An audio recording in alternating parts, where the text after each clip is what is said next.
Kamusta Earth Signs? Welcome to Like a Tarot.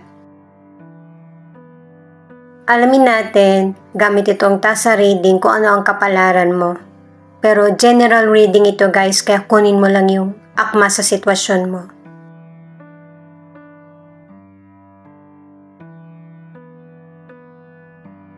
Sinasabi rito sa tasa reading na meron kang success na nakamit pero panandalian lang. At sa journey na ito, hindi ka nag-iisa. Binabantayan ka ng spirit guide mo sa mga aksyon na gagawin mo. Kasi yung akala mong challenges or mahirap na sitwasyon, ito pa yung magbibigay sa'yo ng positive sign na magsisimula ka or magkakaroon ka ng successful na outcome sa buhay. At saka ang ilang earth sign, meron kang positive na kutob na alam mong merong magandang magaganap sa buhay mo. Pahalagahan mo ito at gamitin sa tama.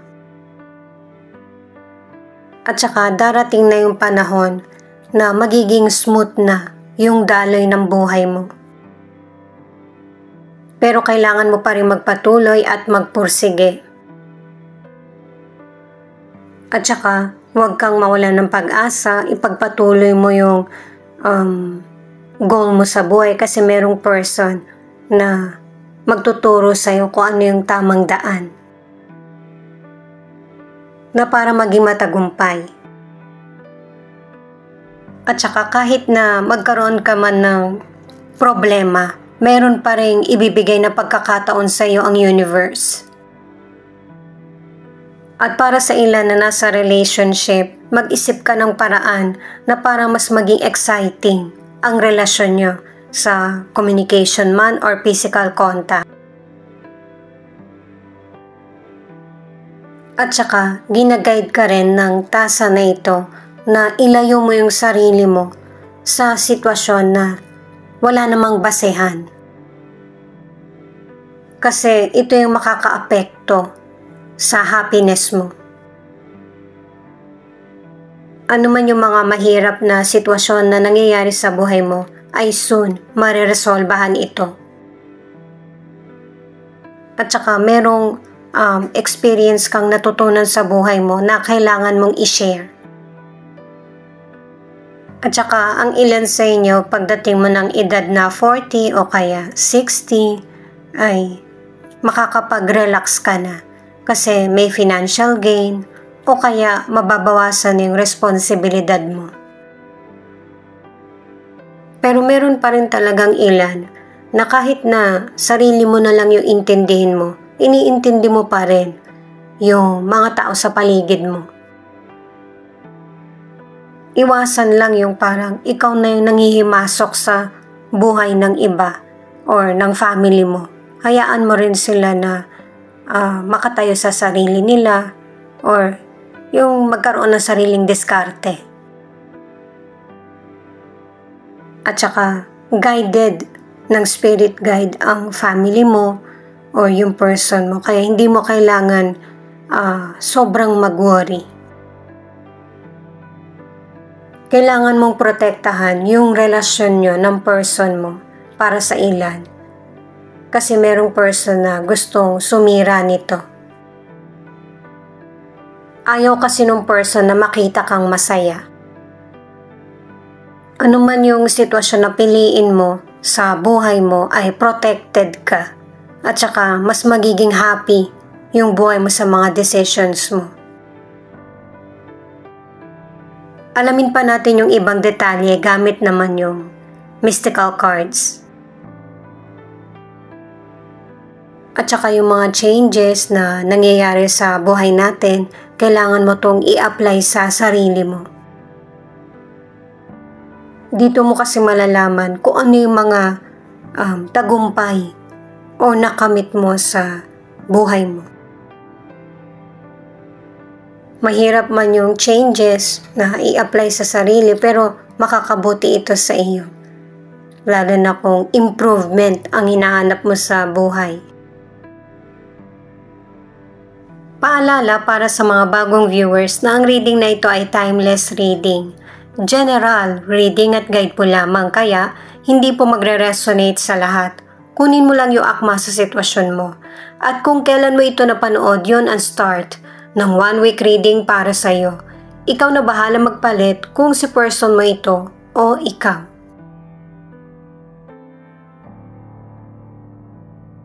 Itong card na ito ang nagsasabi na marami kang natutunan na iba't ibang experience sa buhay mo.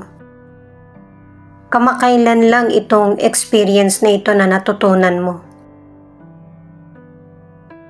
At saka paalala din itong card na ito na minsan sa buhay natin, meron talaga tayong makakamit na tagumpay at saka kapighatian. Ano man yung makamit mo, i-welcome mo pa rin yung matututunan mo at huwag matakot na mag-risk sa gusto.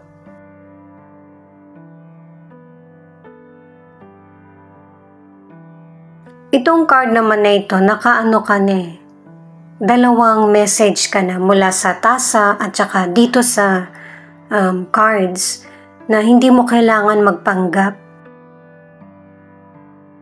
Kung masaya ka o kaya malungkot ka, ipakita mo yung kinang mo sa kapwa mo, yung totoong ikaw na hindi ka na kailangan pang mahirapan. Merong tatanggap sa iyo. Ang concern ng cards ay hindi mo ma-maintain kung ano yung gusto mong ipakita sa kapwa mo. May papakita mo pa rin kung ano talaga yung ikaw na mas makakabuti para sa iyo. Marami ka namang magandang katangian, hindi ka naman bad person. Wala kang dapat patunayan sa iba.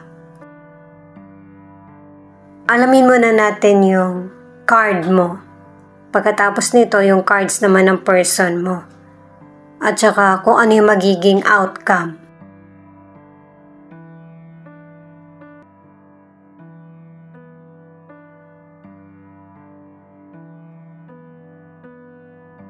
The Hierophant, 4 of Wands, at the Lovers. Itong mga cards mo ang nagsasabi na naniniwala ka sa lumang tradisyon. Na sa hirap or ginhawa, magkasama nyo nga haharapin ng person mo kung ano man yung mga problema sa relasyon nyo or sa pamilya.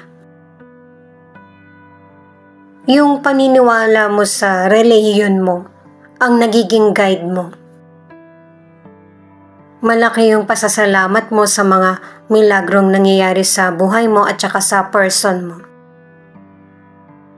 Sa career, pinapakita ng mga cards na kailangan mo mag-contribute sa overall success ng trabaho mo. Kailangan maging positibo at saka maging open yung mindset. Yung bang ma-appreciate mo yung naibibigay na tulong ng karir mo o kaya ng negosyo. Kasi isi-celebrate mo yung tagumpay mo sa mga kasamahan mo sa trabaho or may mga person kasi na sa negosyo, magkasosyo kayo ng person mo, nagtutulungan kayo. May fulfillment sa career o kaya sa negosyo, kaya importante yung teamwork. Magkaiba man ang ilan sa inyo na career na tinatahak, sinusuportahan nyo pa rin yung isa't isa sa achievement. Ang ilang single, may in love ka sa potential person at dahil sa sweet yung potential person, magkakaroon kayo ng relasyon. 2 cards na ang nagsasabi nito. At saka may mga ilang single na mabilis kang magkaroon ng bagong karelasyon. At para sa ilan na nasa relationship, sa'yo nakikita nung person mo na kayo na panghabang buhay. At saka kung emosyonal ka, yung person mo emosyonal din. Hindi niya kaya na wala ka sa tabi niya. Pinapakita rito na strong ang connection nyo ng person mo. Nakakabuo kayo ng relasyon na payapa at saka yung naipaparamdam na espesyal at saka mahal ang isa't isa. Ito naman yung cards ng person mo na pwedeng ipakita rin kung ano yung feelings mo. Kasi connected kayo sa isa't isa. The Sun, Ace of Wands at the Empress. Itong person mo, yung bang set niya nang nakuha, yun yung nasa isip niya o nararamdaman na meron siyang magandang career at nagkaroon ng katuparan yung pinapangarap niya na magkaroon ng sariling pamilya o magkaroon ng seryosong relasyon. Dalawang cards na yung nagsasabi ng success at achievement at tingin niya ikaw yung nagdala ng swerte sa buhay niya. Magpapatuloy yung magandang nangyayari sa buhay niyo.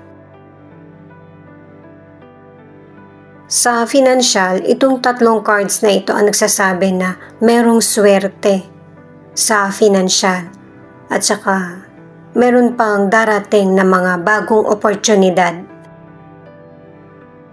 Pinapayuhan na maging positibo at saka maging committed sa paggastos kung ano ba yung kailangan mo. At saka yung swerte mo sa financial ay parang katulad nito na buntis, nanganganak, nadodoble. At pinapaalalahanan ka ulit na huwag maging irresponsable sa mga dumarating na pagkakataon sa iyo. At para sa ilang single, yung potential person, ikaw yung nagpapasaya ng araw niya at saka nagpapangiti sa kanya. At ang tingin niya, meron kayong chemistry. At saka kung ano man yung nararamdaman mo sa potential person, huwag mo itong i-deny. Ipakita mo yung totoong feelings mo. Ang ilan naman na nasa relationship, naiisip ng person mo na gusto niyang mas mapatibay pa yung connection nyo or relasyon. At saka, base sa mga cards na ito, ikaw yung buhay ng person mo. Yung isip niya at saka puso niya nakatuon sa iyo.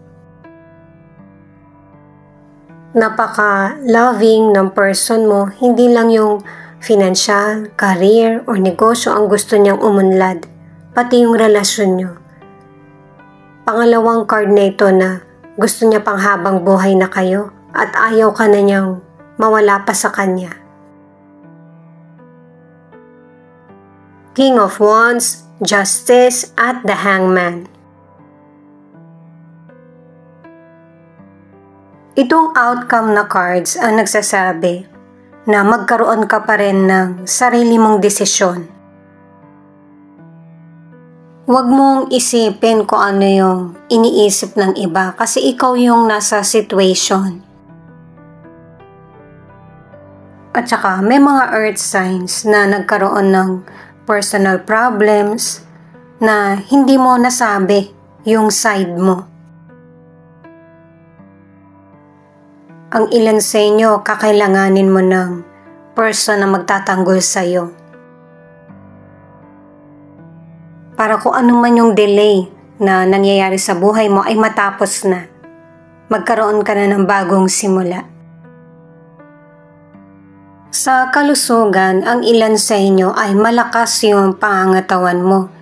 Kaya may mga person na kahit na nagkaroon ka ng sakit, ang bilis ng recovery mo. Ang ilan naman, normal yung kalusugan mo. May mga minor illness, pero hindi naman to makakaapekto sa healthy mo na pangangatawan. May mga person naman na pinapabayaan yung sariling kalusugan, na hindi ito makakabuti para sa iyo. Marami ka pang kailangan harapin at saka marami pang nangangailangan sa iyo. Huwag mawalan ng kumpiyansa sa sarili at saka pahalagahan mo yung sarili mo. Ang ilan na nasa relationship, nasa perfect balance ang relasyon nyo ng person mo. Ito yung relasyon na deserve mo, na regalo sa'yo ng universe. Itong final card mo ay Page of Cups, nang ibig sabihin, may mga positive energy na darating sa buhay mo at saka good news. At saka yung magandang pagkakataon na darating ay i-take mo na yung chance. At saka kung meron mang pagtatalo, sikapin na makipag-ayos. Ang importante, alam mo kung sino yung dapat mong pagkatiwalaan at saka hindi. Mahirap talagang magpatawad pero mahirap din na dala-dala mo yung negatibong energy sa journey na tinatahak mo. At para sa ilan na nasa relationship, kung meron kayong pinagdaraanan ng person mo, kailangan nyo mag heart to heart talk para maresolbahan yung problems. At para sa ilang single, mag-ingat sa potential person na hindi talaga seryosong relasyon ang hanap niya, pero meron siyang gusto sa iyo. Taurus, Capricorn, Aquarius, Sagittarius, Gemini, at Aries. Ito yung ilan sa 12 zodiac sign na nangunguna sa reading na ito. At saka ituloy ko lang, kaya ganito yung potential person kasi meron siyang personal issue na dapat nyo munang resolbahan sa sarili. Pwedeng hanggang dito makaresonate ka or hanggang tarot cards lang. Ito yung mga letra na posibleng andito yung letra ng pangalan mo o kaya letra ng pangalan ng person mo. R, E, M, T, A, L, Z, F, U, N, V, K, D as in doll,